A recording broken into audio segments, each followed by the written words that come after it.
The iPhone 12 mini was one of the more interesting phones that Apple made back in 2020. It was a new lineup that they made. They never made, I guess, a mini iPhone before. But the thing with the iPhone 12 mini was that along with basically the whole entire iPhone 12 series, a lot of people weren't super fond of that specific iPhone, and I feel like Apple really fixed a lot of those things with the iPhone 13 mini. With the 13 mini, Apple went ahead and pretty much adjusted and fixed everything that was wrong with the 12 mini, including the battery life, the performance, any other small little things here and there. And I truly do thank Apple for making the iPhone 13 mini, because I think if they just stopped with the 12 mini, that would have been very, very sad. So I say that to say with the iPhone 12 mini, there's not really a big point of picking up this specific iPhone, even if you're on a budget. I think there are so many better iPhones to buy rather than the 12 mini, which can be kind of sad if you think about it. But if I were you, I would just avoid you buying the iPhone 12 mini. If you already own it and you like it, then that's fine. But if you're actively trying to, source a new iPhone, buying any other iPhone that came out after the 12 mini is probably going to be the best choice. Even the iPhone 12, I would probably recommend more so than the iPhone 12 mini. And the reason for that is because of the poor management of battery life with that A14 Bionic and that,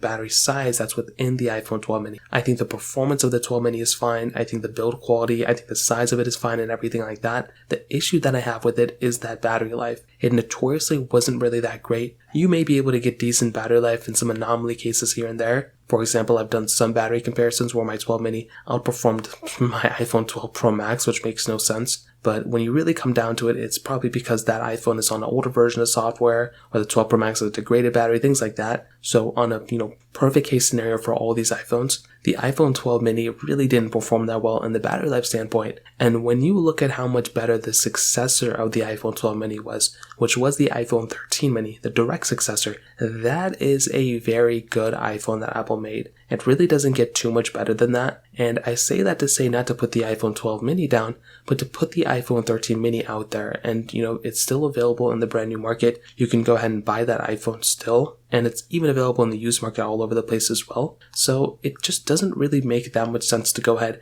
and buy something like an iPhone 12 mini when you have an iPhone 13 mini right there that isn't that much more expensive. Maybe it's like another $100 or so more expensive, but it is a very solid iPhone in that standpoint. And I just keep coming back to it, and I probably couldn't recommend that iPhone enough. So when it comes down to it, I would probably just say, hey, if you have the iPhone, if you're about to buy a new iPhone, buying something like an iPhone 12 mini might not be the best choice, and you might want to just go ahead and swing for something like an iPhone 13 mini if you have the ability of doing so. So that pretty much covers it up. If you have any other thoughts or questions, let me know in the comment section below. Hit the like button, that would mean so much, but definitely hit that subscribe button.